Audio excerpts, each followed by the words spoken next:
Chapter 14. Vatican II is the French Revolution in the Church. The parallel I have drawn between the crisis in the Church and the French Revolution is not simply a metaphorical one. The influence of the philosophies of the 18th century and of the upheaval that they produced in the world has continued down to our times. Those who have injected that poison into the Church admit it themselves. It was Cardinal Sunens who exclaimed, "Vatican II is the French Revolution in the Church." And among other unguarded declarations he added, "One cannot understand the French or the Russian revolutions unless one knows something of the old regimes, which they brought to an end. It is the same in the Church affairs. A reaction can only be judged in relation to the state of things that preceded it."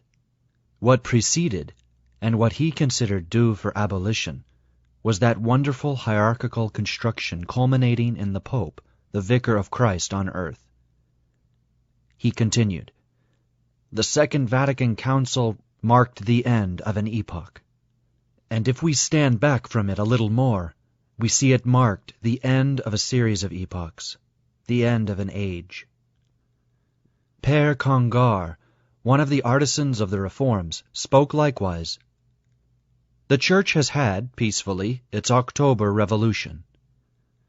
Fully aware of what he was saying, he remarked, "The Declaration on Religious Liberty states the opposite of the syllabus." I could quote numbers of admissions of this sort. In 1976, Father Guélineau, one of the party leaders at the National Pastoral and Liturgical Center, removed all illusions from those who would like to see in the Novus Ordo something merely a little different from the rite which hitherto had been universally celebrated, but in no way fundamentally different. He said, "The reform decided on by the Second Vatican Council was the signal for the thaw.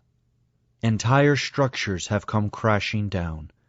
Make no mistake about it. To translate is not to say the same thing with other words. It is to change the form. If the form changes, the rite changes. If one element is changed, the totality is altered.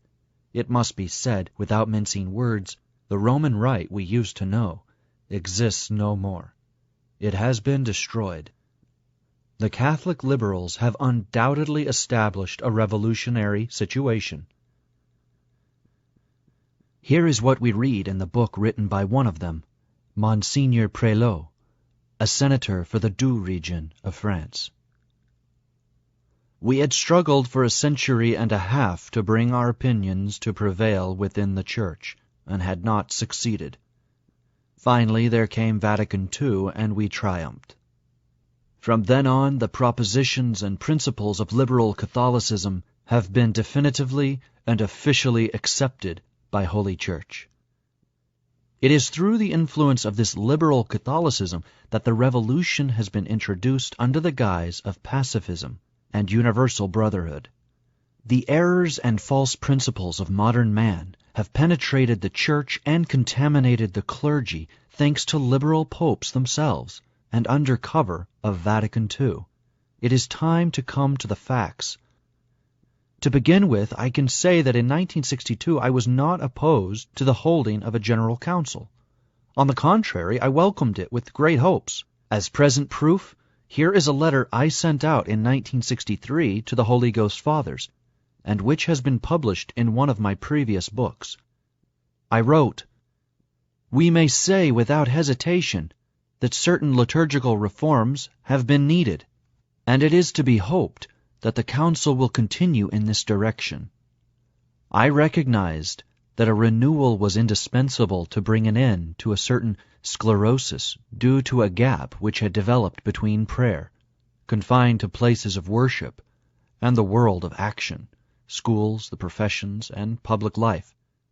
I was nominated a member of the Central Preparatory Commission by the Pope, and I took an assiduous and enthusiastic part in its 2 years of work. The Central Commission had the responsibility of checking and examining all the preparatory schemas which came from the specialist commissions. I was in a good position, therefore, to know what had been done, what was to be examined, and what was to be brought before the assembly. This work was carried out very conscientiously and meticulously. I still possess the 72 preparatory schemas. In them the Church's doctrine is absolutely orthodox. They were adapted in a certain manner to our times, but with great moderation and discretion. Everything was ready for the date announced, and on the 11th of October, 1962, the Fathers took their places in the nave of St. Peter's Basilica in Rome. But then an occurrence took place which had not been foreseen by the Holy See. From the very first few days, the Council was besieged by the progressive forces. We experienced it, felt it. And when I say we, I mean the majority of the Council Fathers at that moment. We had the impression that something abnormal was happening, and this impression was rapidly confirmed. 15 days after the opening session, not one of the 72 schemas remained.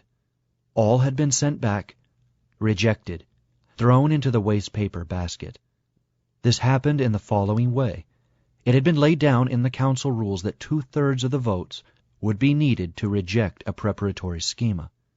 Now when it was put to the vote, there were 60% against the schemas and 40% in favor. Consequently, the opposition had not obtained the 2/3, and normally the council would have proceeded on the basis of the preparations made. It was then that a very powerful organization showed its hand, set up by the cardinals from those countries bordering the Rhine, complete with a well-organized secretariat. They went to find the Pope, John the 23rd, and said to him, "This is inadmissible, Most Holy Father. They want us to consider schemas which do not have the majority." And their plea was accepted. The immense work that had been accomplished was scrapped, and the assembly found itself empty-handed, with nothing ready. What chairman of a board meeting, however small the company, would agree to carry on without an agenda and without documents? Yet that is how the council commenced. Then there was the affair of the council commissions, which had to be appointed. This was a difficult problem. Think of the bishops arriving from all countries of the world and suddenly finding themselves together in St. Peter's. For the most part, they did not know one another. They knew 3 or 4 colleagues and a few others by reputation out of the 2,400 who were there. How could they know which of the fathers were the most suitable to be members of the commission for the priesthood, for example, or for the liturgy, or for canon law? Quite lawfully, Cardinal Ottaviani distributed to each of them the list of the members of the pre-conciliar commissions, people who in consequence had been selected by the Holy See and had already worked on the subjects to be debated. That could help them to choose without there being any obligation, and it was certainly to be hoped that some of these experienced men would appear in the commissions. But then an outcry was raised. I don't need to give the name of the prince of the church who stood up and made the following speech. Intolerable pressure is being exerted upon the council by giving names. The council fathers must be given their liberty. Once again, the Roman Curia is seeking to impose its own members. This crude outspokenness was rather a shock, and the session was adjourned. That afternoon, the secretary, Monsignor Felici, announced, "The Holy Father recognizes that it would perhaps be better for the bishops' conferences to meet and draw up the lists." The bishops' conferences at that time were still embryonic. They prepared as best they could the lists they had been asked for without having been able to meet as they ought, because they had only been given 24 hours. But those who had woven this plot had theirs all ready with individuals specially chosen from various countries. They were able to forestall the conferences, and in actual fact they obtained a large majority. The result was that the commissions were packed with 2/3 of the members belonging to the progressivist faction, and the other third nominated by the Pope. New schemas were rapidly brought out, of a tendency markedly different from the earlier ones. I should one day like to publish them both, so that one can make the comparison and see what was the Church's doctrine on the eve of the Council. Anyone who has experience of either civil or clerical meetings will understand the situation in which the Fathers found themselves. In these new schemas, although one could modify a few odd phrases or a few propositions by means of amendments, one could not change their essentials. The consequences would be serious. A text, which is biased to begin with, can never be entirely corrected. It retains the imprint of whoever drafted it and the thoughts that inspired it. The Council from then on was slanted. A third element contributed to steering it in a liberal direction. In place of the 10 presidents of the Council who had been nominated by John the 23rd, Pope Paul VI appointed for the last 2 sessions 4 moderators, of whom the least one can say is that they were not chosen amongst the most moderate of the cardinals. Their influence was decisive for the majority of the Council Fathers. The liberals constituted a minority, but an active and organized minority, supported by a galaxy of modernist theologians, amongst whom we find all the names who since then have laid down the law, names like Leclerc, Murphy, Congar, Rahner, Kung, Skilebex, Besseret, Cardonel, Chenu, etc. And we must remember the enormous output of printed matter by the IDOC, the Dutch Information Center, subsidized by the German and Dutch bishops' conferences, which all the time was urging the Fathers to act in the manner expected of them by international opinion. It created a sort of psychosis, a feeling that one must not disappoint the expectations of the world, which is hoping to see the Church come around to its views. So the instigators of this movement found it easy to demand the immediate adaptation of the Church to modern man, that is to say, to the man who wants to free himself of all restraint. They made the most of a Church deemed to be sclerotic, out of date, and powerless, beating their breasts for faults of their predecessors. Catholics were shown to be more guilty than the Protestants and Orthodox for their divisions of times past. They should beg pardon for their separated brethren present in Rome, where they had been invited in large numbers to take part in the activities. The traditional Church having been culpable in its wealth and in its triumphalism, the Council Fathers felt guilty themselves at not being in the world and at not being of the world. They were already beginning to feel ashamed of their episcopal insignia. Soon they would be ashamed to appear wearing the cassock. This atmosphere of liberation would soon spread to all areas. The spirit of collegiality was to be the mantle of Noah, covering up the shame of wielding personal authority, so contrary to the mind of 20th century man. Shall we say, liberated man? Religious freedom, ecumenism, theological research, and the revising of canon law would attenuate the triumphalism of a Church which declared itself to be the sole ark of salvation. As one speaks of people being ashamed of their poverty, so now we have ashamed bishops, who could be influenced by giving them a bad conscience. It is a technique that has been employed in all revolutions. The consequences are visible in many places in the annals of the Council. Read again the beginning of the schema.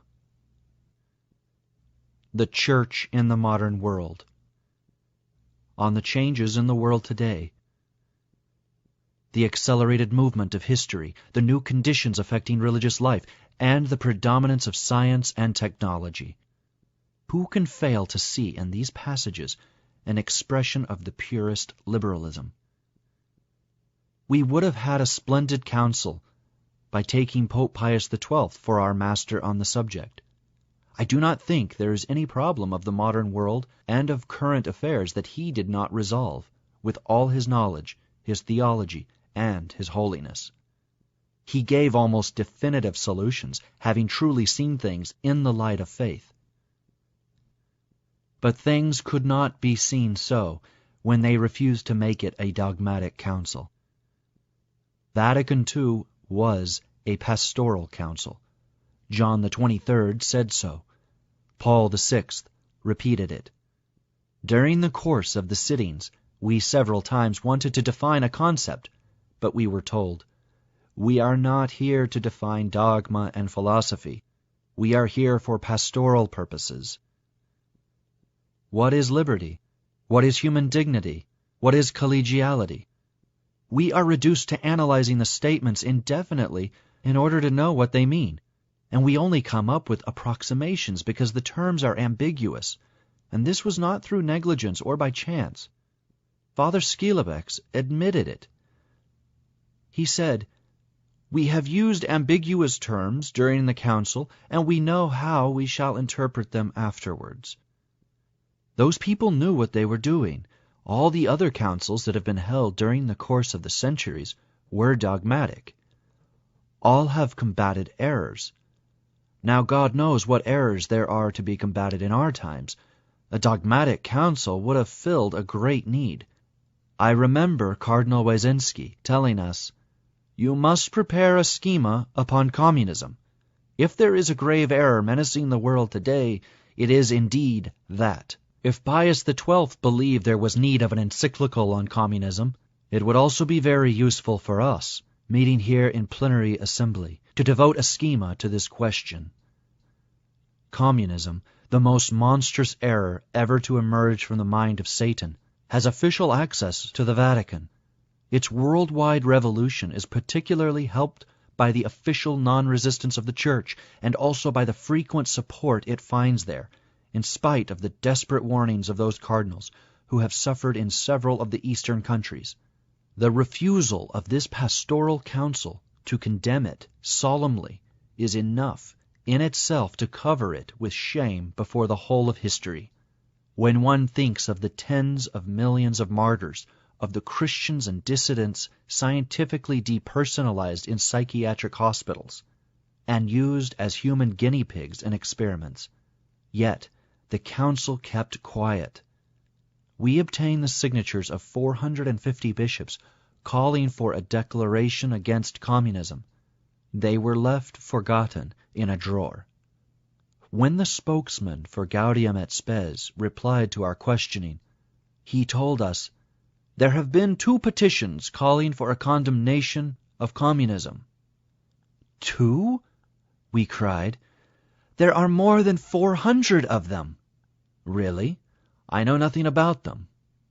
On making enquiries, they were found, but it was too late.